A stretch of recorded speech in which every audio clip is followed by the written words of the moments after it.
GM friends, and thanks for joining DeFi-Logic's TA Tuesday every Tuesday at 12 p.m. Mountain Time. As a member of DeFi-Logic server, you can join our call every week, request chart reviews, and discuss the charts in real time. Check out the link in the video description.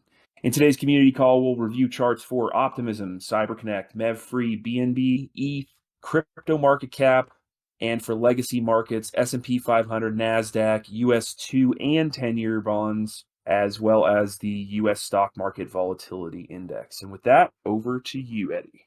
How's it going, everyone? So I'm going to just start with Bitcoin first, okay? Because that's the main driver of the market. So last week, we recorded right before a bunch of news events, CPI, PPI, etc. And price was choppy. I think we're right around here. And I was saying I was looking to fade the initial move.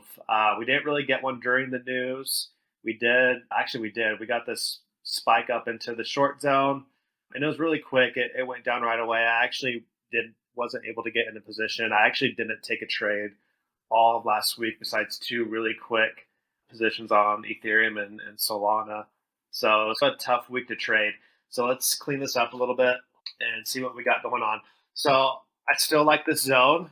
However, price is just slowly grinding up. So I think there's a chance that we come in and we still take after these highs. After that, you need to watch to see what happens next, because then your eyes just go to the next obvious targets, right? There's that one there. Hold on, let's zoom in a little bit for the screen. There's all this price action right here that we can come through and take out, and then I think it'll stop right here though. Especially if you go onto a higher time frame, that's pretty significant level. That's going to take a while to get through, right? So pretty big resistance right here. So what I'm watching for Bitcoin is I'm watching for anything in this zone to give me a short trigger. We just got to play the levels, right? It could come out and take these highs though. I think it will. So I'm just being patient for now. If I get a short-term pullback I don't know, it's tough to say. I'm still looking for prices to go lower eventually. We haven't tapped these equal lows yet. They look like they're ready to go, but I think we're going to need to take out this high first before we go down. So just watching for a bearish price action to develop to get myself a trigger to look short. I don't have really any interest in getting into a long position if it does break out from here, because that's really all we're looking for there. I guess it's pretty good to move. Well, no, who knows? We'll see. If I get some sort of bullish action up here, then maybe we'll aim for it. But for now, my plan is still the same. I'm looking for prices to go a little bit lower. Let me just make sure that I'm not just being like a stupid bear. But I do feel like this. Yeah, I just think this is going to go lower. So it doesn't look that good, especially with all the Binance stuff going on. Quick look at Ethereum. It looks the same but weaker. So if we do get a short trigger, I'm probably going to want to focus on Ethereum between the two. And I'm look, Bitcoin's already up into this zone right here. And Ethereum hasn't even gotten to its yet. So it's significantly weaker. Of the two markets, this is the one that you want to focus on for downside, and Bitcoin, if you're not playing alts, you'll want to focus on Bitcoin for the upside. So I'm not going to go through this because it's literally the exact same thing. And again, if you start to lose these lows, you can look for a setup to target lower. I think for now, I'm just going to do what price tells me, and price is telling me that it should go down a bit more. So we're waiting for that. Let's look at OP. So it took place yesterday with over 19 million tokens allocated, over 31,000 unique addresses, and it does not need to be claimed. Yeah, anybody watching, do not fall for any of the claim airdrop scams. This one was specifically delegated to wallets, or I guess allocated to wallets that delegated tokens in the Optimism ecosystem. So if you got the airdrop, it shows up in your wallet. If you didn't get it, don't be clicking any stupid links. So I'm just going to erase all this and start fresh. Tokens being airdropped usually means people can sell. At like a mid-range level, that's pretty significant. So I think if you start losing that, you can get into a short. Alternatively, if we come into this level here, I don't know if the market has this much pumping power. It is an altcoin though, so maybe it will. Current prices, that's about a 18% move. So that could get pumped that high. But zooming in on the daily, we're getting a short point of interest here, right? You got like this kind of zone right here. So basically what I think it's the same thing. I've been like bearish for a few weeks now, and I don't know why. Everything just doesn't look very good. And I know we were talking a little bit earlier, like just the whole vibe of CT and Discord, like everybody, I don't know, I just feel like things aren't looking the best right now. This just looks like it's doing nothing. See here. I already tapped into this zone a few times. I'm just going to zoom in to see if it gave like any ways to enter it already. That was Friday. This is choppy. Hold on. The downtrend. Yeah, I just feel like this has to go lower. So let's talk about how we can get bullish on it really quick. So here's our low. Here's the high before the low. So technically it did break market structure, and you can be looking for longs into it. So that's what's good about A, right? It's just very mechanical, and it doesn't care about your feelings. You just have to do what it's telling you to do. Since here's our low, and this was the high that created that low, this is technically shifted into a bullish structure. I just don't like the way these daily wicks look. It just seems like people are really just aggressively selling into this zone right here. And that's what was making me bearish on it at first. I don't think I would look for longs in this because people could just dump that market whenever the heck they want. So let's pull back to this original idea, because the safest trade, in my opinion, is losing that mid-range level still. I just wanted to be sure that I wasn't like just being a perma bear or something like that. So in order for that to swell, if we look at this high, and then here's the low that created that high. So if we start closing below here, you can look into a short position. So we need to close below it, and then you'll want to start shorting the retest of it. You can even go as high as here, and your stop loss would be right here. You need to be aiming for these lows because they're relatively equal. And I would probably just take profit there. You could leave a runner for some of these ones, but they're pretty much the same spot. I imagine this Binance chart has the most data. Yeah, I want to short this. So you have three options. So that losing that daily market structure, losing this big kind of weekly mid-range, and if market somehow does have juice to go higher, obviously higher, shorting from higher is better, but I wouldn't be looking to try to play potential upside, because with tokens being airdropped, you can just dump them whenever you want. You would for sure want to profit on these lows. That probably just maybe leave a runner for these ones potentially, but you'd have to really have the patience for swing trading to get to this low, which I don't. All right, moving on. I think I spent way too much time on OP. With that said, though, too, actually, lower prices, I think OP probably has a chance to be like a good coin for next cycle, because it came out during the bear market. If you want to start accumulating it, I would just wait for lower for sure, unless we flip the zone and bull market is on, but that's most likely not happening. Okay, Cyberconnect. Let's check on Cyber. And now we looked at it a while ago. They ran pretty hard recently, or I guess that was already 4 weeks ago when it ran hard. Okay, weekly chart goes, it's nothing. Daily chart. Oh yeah, I was actually looking at this the other day because it was coming into this zone right here, but it's giving no reaction to it at all. So like usually this is a perfect trade to take, right? That retest of this kind of opening day, but it's not really giving you anything at all. So what you would need to do most likely is you would need to see some closes above all these highs, because then it's confirming to you that people are interested in buying it, and you'll just look to take profit into any of these wicks here. Most likely it's not going to run as hard as it did again, at least not in any recent or in any like midterm. You can even play these two levels as like a range if you wanted to, and just buy the lows and sell the highs. Cyber's, that's really all I see on it right now. Is I would like for this zone to be given a reaction. I guess it did once, it did twice. You could probably buy a pullback into here. You'll notice that it's like front running it. So you might be able to do something like this into it, even something like that. TP the high, these ones. That'd probably be fully out by that point. I don't know. I don't love it, but I don't hate it. It's just doing its thing. It is a quite nice wide range, though. There's plenty of juice in there to play with. but that's what I would look is for a dip down here. I like to try to get entries that are pretty greedy, even though like it's showing that buyers are stepping up before it gets down. If it gets down there, I'd be interested in playing into it. That's really all I see for Cyber for now. I wouldn't short it, I don't think, unless I get a trigger to, but it's a decent move to the downside, but I just feel like you could probably find something better or downside. So Cyber just doing its thing. All right, let's look at MEV. I know we look at this one a lot too. So it bounced off roughly 8 cents, 3 new devs hired, and onboarding a former Uniswap dev as well. So MEVFree is definitely doing its thing as far as team goes. You love to see that. So last time we looked at this, I mentioned we're going to come down here, and there's a very high probability we come into this box, and we tapped it perfectly. And it's having a decent reaction from it currently as well. So let's clean this up a little bit. So that was nice. If you guys were patient, you got a great entry.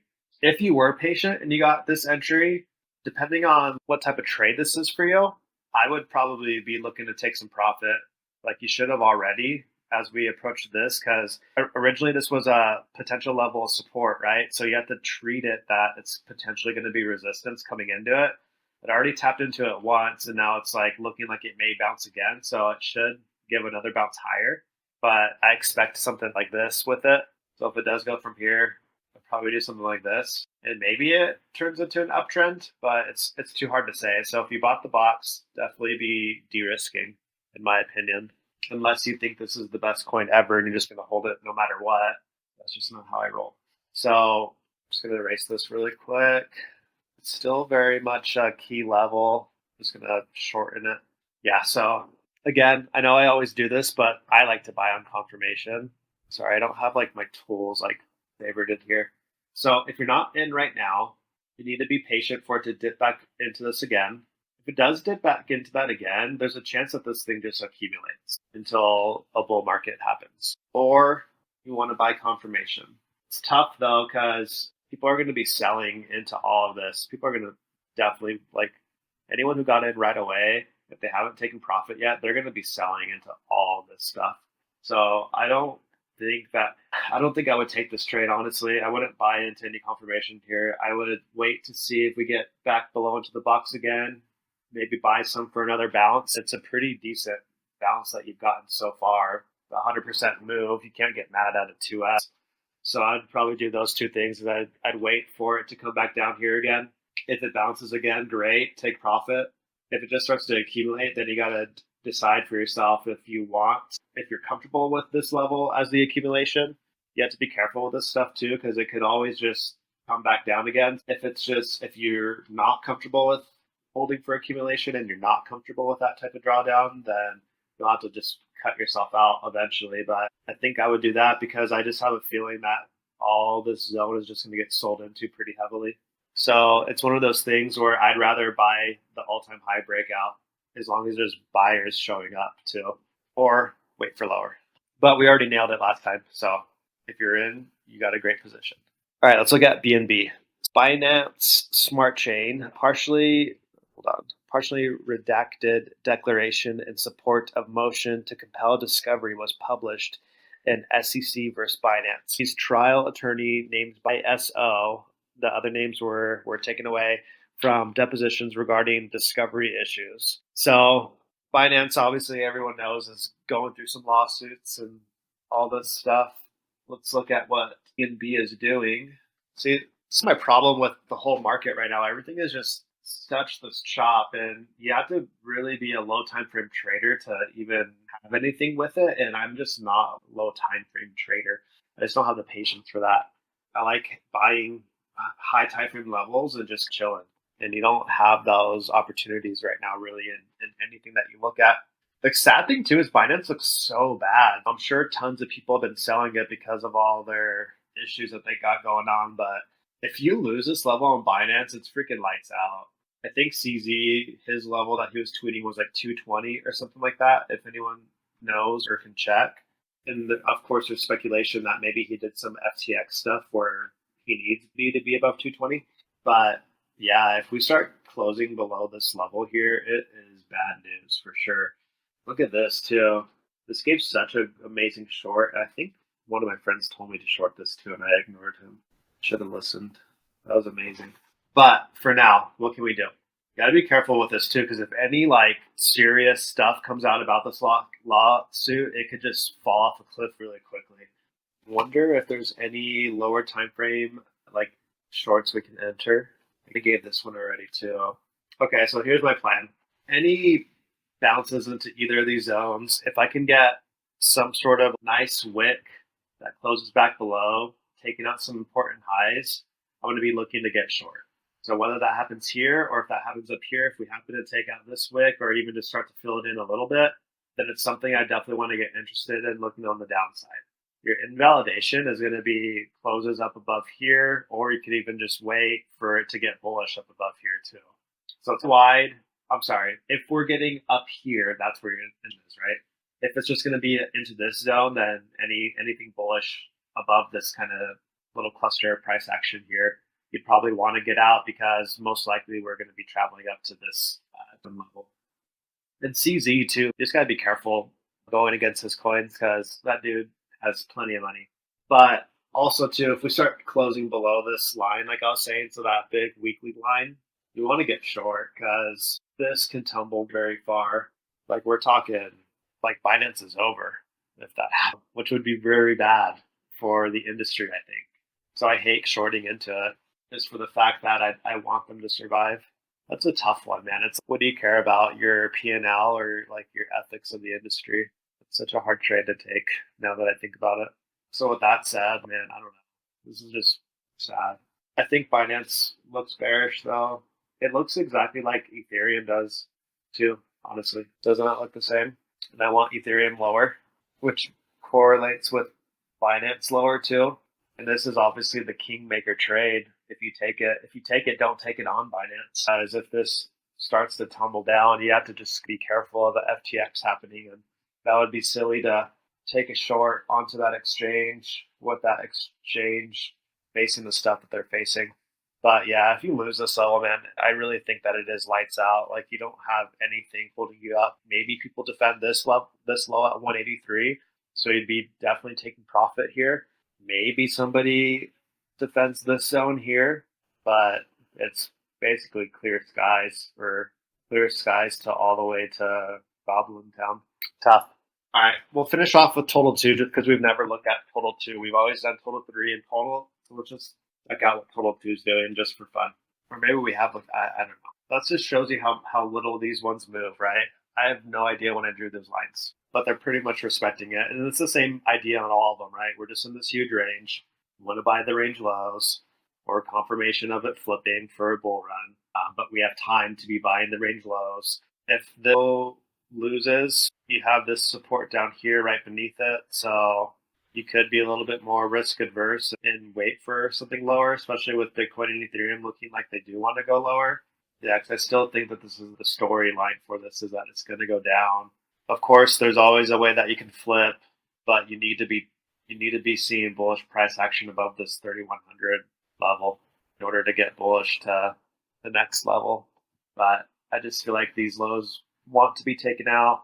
It's just a matter of how high do we need to go in order to do it. We can take out these highs maybe. Let me just make sure that's just not a Kraken thing. They have weird wicks. Sorry, I'm going back and forth and all over the place, guys, but I feel like we're at an important place in price. And with Binance, things aren't looking good for the crypto bros. Okay, last one, I swear. This is your bearish invalidation for sure. If we can get above this high at 30385, then you can start having good times again. But until then, I am looking to short any bounces. If we take out this wick here, 2800, 150, we can take it out and start printing bearish price action. We're already tapping into this level as well. So I'll definitely look for shorts if we get higher. But again, I think your main short candidates need to be Ethereum and BNB. Just don't do BNB on Binance. I would personally weigh heavier into Ethereum too, just because, I don't know, CZ, you can never be so sure that he's not going to save this coin, right? So don't go all in on it thinking like, oh yeah, it's over, because he could just very well save it and it does nothing. Okay, that's it. And if I could, before I pass it off to you guys, just for any of the traders out there, I just want to point out JPY. to everybody because this is approaching a really interesting level here. So if anybody is watching that's a trader, I just want you guys to see this chart because it's at the highs and there's a chance that it has a pretty good short opportunity soon. That's all. I'll pass it off now. Cool beans. Thanks, man. One thing that, I guess is a minor win for Binance is yesterday the judge denied SEC's request to look harder into their financials and stuff like that. But that still doesn't mean that the DOJ, Department of Justice, isn't going to bring down criminal charges or other things because the redacted motion is pretty bearish looking.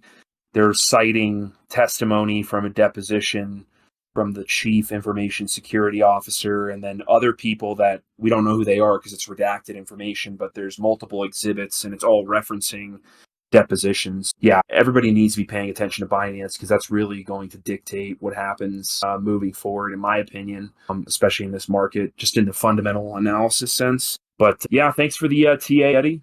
And I will bring up GForce.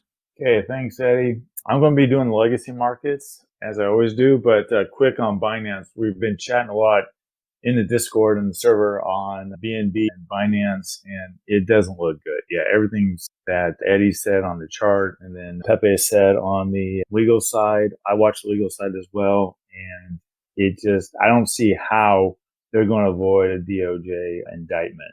There's just too much ammunition for the DOJ just to walk away from it. So I think that is going to happen. Yeah, and on that real quick, the other thing is that not only is it like problematic what's going on for Binance, but the temperature in the room on crypto Twitter and in Discords in general, it's like everybody's, it's a nothing burger, it's not a big deal. That's an indication to me that if anything bad comes out that's significant, like the whole crypto sphere, we could say, is just, it's not a big deal, it's not a big deal.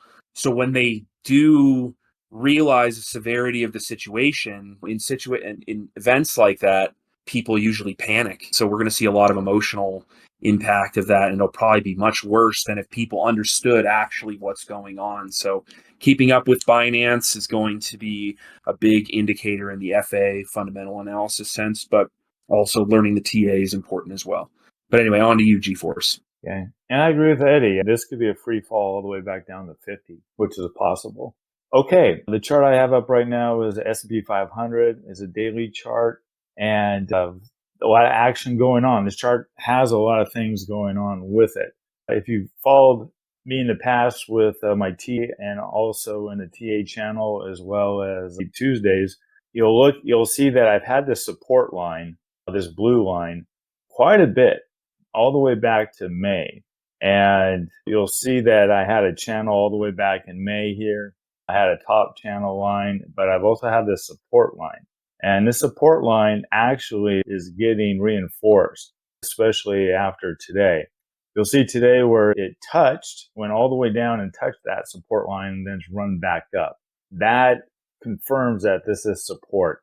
You'll see the way back here in August 18th that it touched, and then it touched again on August 25th.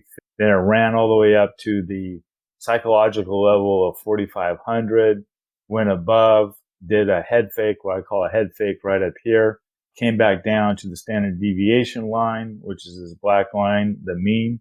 It went below it and then ran back up to 4,500 again. So this is actually formed an M. If you look at it, I put the big M up there because this midpoint on the M is actually right here. Even though it didn't have two equal tops, which is telling in itself, what that means is that since this top the second top didn't go equal to or above this first one, then things are looking bearish. And sure enough, it ran down. And then it ran all the way down to my support line, which was at 44.19. And today it went a little bit below that, 44.6, which is fine. And now it's come back up. There's a lot of action today because tomorrow's the Federal Reserve rate announcement, whether they're going to pause or they're going to increase another quarter point. Nobody thinks they're going to cut. Everybody today is looking at that, but it's interesting that it ran right back down to that support and then ran back up again.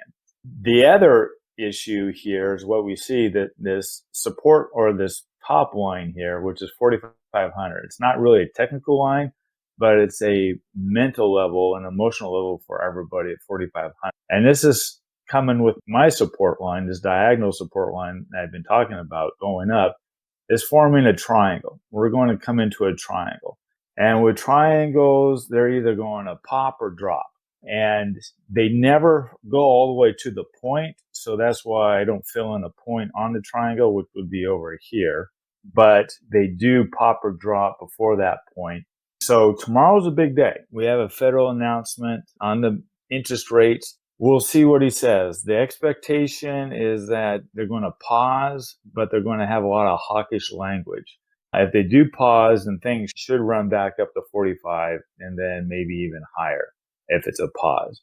I think that's what they're going to do. I think they're going to pause because if you look at last week, the CPI and PPI came in really Goldilocks. So I think they're going to pause on that. The only reason why it dropped last week, Friday, which is right here, is the auto union went on strike with all three major manufacturers. So you have GM, Ford, and you have the third one. So they have a solidarity strike going on, all three, and that's what made this drop. Without that news, I think it would have ran up to the second standard deviation line, which is all the way here to 45.40 or 39, 45.39. Tomorrow's a big day. We're going to keep close eye on that. By the way, that announcement is at 2 p.m. Eastern Standard Time, 1 a.m. Pacific Time. Next, we're going to look at is NASDAQ. Again, the markets are looking the same. You have a top here, which hit the 2x band and then dropped back down. Here's your midpoint. And then it hasn't formed a second peak, really, and then it's dropped back down again. That's why I like looking at the S&P 500, because that not only entails tech stocks, but also some brick and mortar stocks as well and some other industries. Yeah, there was a posting a couple of days ago on the 2-year, and I'll look at the 10-year first because that's more important. But there was a lot of wicks. You'll see last week, Wednesday on the 13th, there was a major wick. I pointed that out right here. And then there was more of a wick yesterday. The 2-year actually shows that wick even stronger. So let's jump to the 2-year.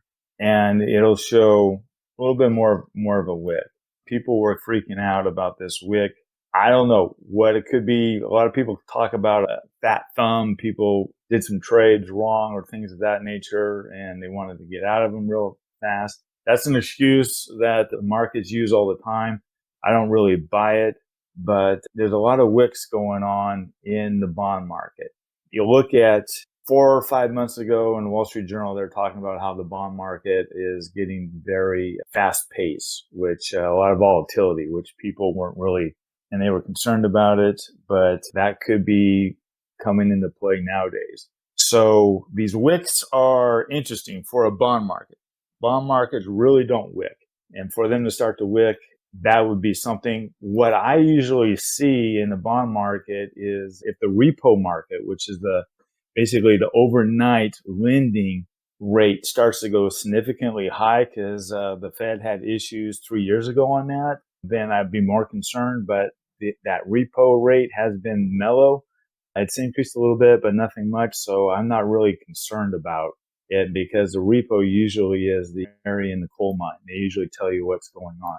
Now this is the VIX. I go over the VIX a lot because of the option strategy that I do on a weekly basis. The VIX is very important. It's popped up above this 14 level.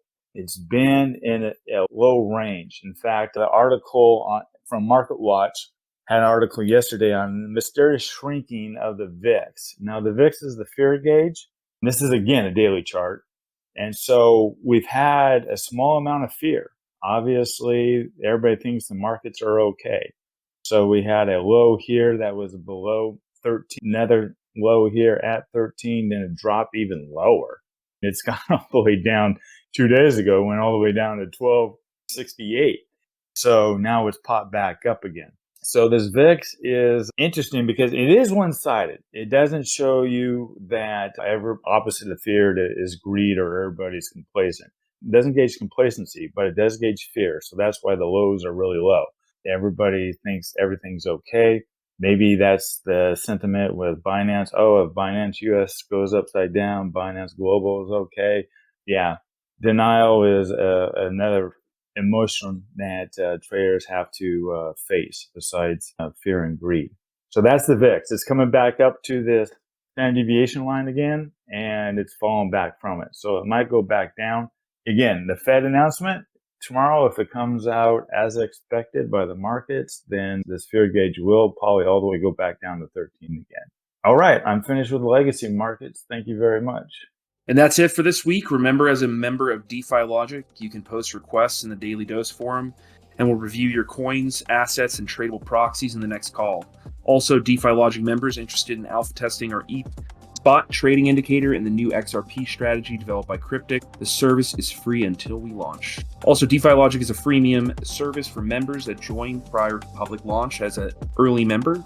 You'll gain free lifetime access to the server with steep discounts on other products and services we develop in the future. Thanks for joining, and we'll see you next time at 12 p.m. Mountain Time on Tuesday. GN, friends. Join us next week in Discord for TA Tuesday at DeFiLogic.com.